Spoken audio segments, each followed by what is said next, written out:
প্রিয় দেশবাসী, আসসালামু আলাইকুম। আমি আপনাদের সামনে হাজির হয়েছি অত্যন্ত হৃদয় বিদারক একটি সংবাদ নিয়ে। সিঙ্গাপুরে চিকিৎসাধীন জুলাই গণঅভ্যুত্থানের সম্মুখভাগের অকুতোভয় যোদ্ধা ও ইনকলাব মঞ্চের মুখপাত্র শরীফ ওসমান হাদী আর আমাদের মাঝে নেই। ইন্না লিল্লাহি ওয়া ইন্না ইলাইহি রাজিউন।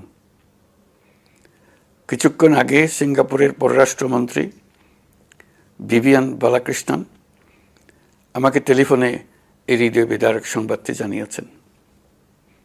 ফেসিবাদ ও আধিপত্যবাদ বিরোধী সংগ্রামের এই অমর সৈনিককে মহান রাব্বুল আলামিন শহীদ হিসেবে কবুল করুন, এই দোয়া করি। আমরা সবাই মিলে এই দোয়া করি। শরীফ ওসমান হাদীর এই অকাল মৃত্যুতে আমি গভীর শোক ও দুঃখ প্রকাশ করছি। তার প্রয়াণ দেশের রাজনৈতিক ও গণতান্ত্রিক পরিসরে এক অপূরণীয় ক্ষতি। আমি তার রুহের মাগফিরাত কামনা করছি এবং শোক সন্তপ্ত স্ত্রী, পরিবারের সদস্যবৃন্দ, স্বজন ও সহকর্মীদের প্রতি গভীর সমবেদনা জানাচ্ছি। শহীদ ওসমান হাদীর স্ত্রী ও একমাত্র সন্তানের দায়িত্ব সরকার গ্রহণ করবে। শহীদ শরীফ ওসমান হাদীর অকাল মৃত্যুতে আগামী শনিবার একদিনের রাষ্ট্রীয় শোক ঘোষণা করছি। এই উপলক্ষে শনিবার দেশের সব সরকারি, আধা সরকারি, স্বায়ত্তশাসিত প্রতিষ্ঠান, শিক্ষা প্রতিষ্ঠান সহ সরকারি বেসরকারি ভবন এবং বিদেশে বাংলাদেশ মিশনগুলোতে জাতীয় পতাকা অর্ধনমিত থাকবে। একই সাথে আগামীকাল শুক্রবার বাদ জুমা দেশের প্রতিটি মসজিদে শহীদ ওসমান হাদীর রুহের মাগফিরাত কামনায় বিশেষ দোয়া ও মোনাজাতের আয়োজন করা হবে। আপনারা তাতে শরীক হন।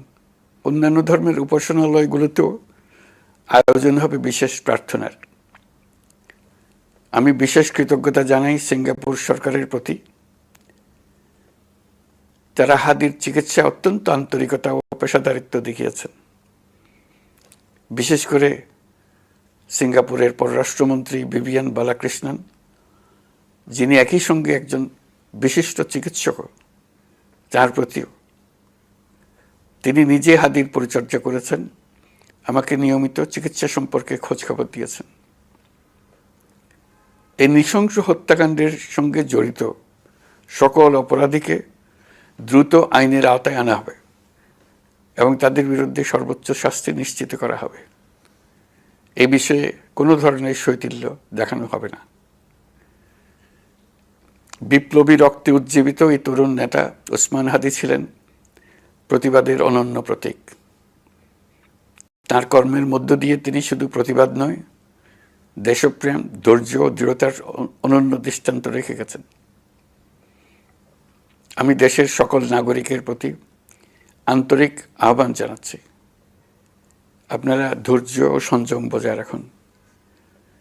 আইনশৃঙ্খলা রক্ষাকারী বাহিনী ও সংশ্লিষ্ট সংস্থাগুলোকে পেশাদারিত্বের সঙ্গে তদন্ত কার্যক্রম পরিচালনা করে সুযোগ দিন। রাষ্ট্র আইনের শাসন প্রতিষ্ঠায় সম্পূর্ণরূপে প্রতিশ্রুতিবদ্ধ। আমি আবারও স্পষ্টভাবে বলতে চাই, ওসমান হাদী ছিলেন পরাজিত শক্তি ফ্যাসিস্ট সন্ত্রাসীদের শত্রু। তার কণ্ঠ স্তব্ধ করে বিপ্লবীদের ভয় দেখানোর অপচেষ্টা সম্পূর্ণভাবে ব্যর্থ করে দেন। ভয়, সন্ত্রাস কিংবা রক্তপাতের মাধ্যমে এদেশের গণতান্ত্রিক অগ্রযাত্রা কেউ থামাতে। আমরা এখন গণতান্ত্রিক উত্তরণের চূড়ান্ত পর্যায়ে উপনীত হয়েছি। শহীদ হাদী ছিলেন এই প্রক্রিয়ার অবিচ্ছেদ্য অংশ।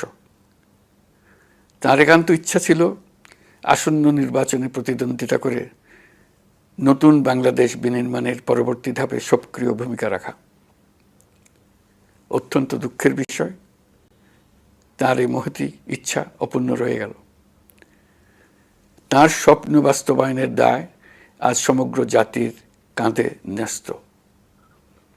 আগামী দিনগুলোতে আমাদের সবাইকে ধৈর্য, সংযম, সাহস ও দূরদর্শিতার সঙ্গে এগিয়ে যেতে হবে, যাতে নির্বাচন ও গণতন্ত্রের শত্রু ফ্যাসিস্ট সন্ত্রাসী অপশক্তিকে চূড়ান্তভাবে পরাজিত করা যায়। এই শোকের মুহূর্তে আসুন আমরা শহীদ শরীফ ওসমান হাদির আদর্শ ও ত্যাগকে শক্তিতে পরিণত করি, ধৈর্য ধারণ করি, অপপ্রচার ও গুজবে কান না দিই এবং যে কোনো হঠকারী সিদ্ধান্ত থেকে বিরত থাকে। যারা দেশকে অস্থিতিশীল করতে চান তাদের ফাঁদে পা না দিয়ে আসুন আমরা সবাই ঐক্যবদ্ধভাবে গণতন্ত্র, ন্যায় বিচার ও গণমানুষের অধিকার প্রতিষ্ঠার পথে অবিচল পদক্ষেপে এগিয়ে যাই। এটাই হবে শহীদ হাদির প্রতি আমাদের প্রকৃত শ্রদ্ধা। আল্লাহ হাফেজ।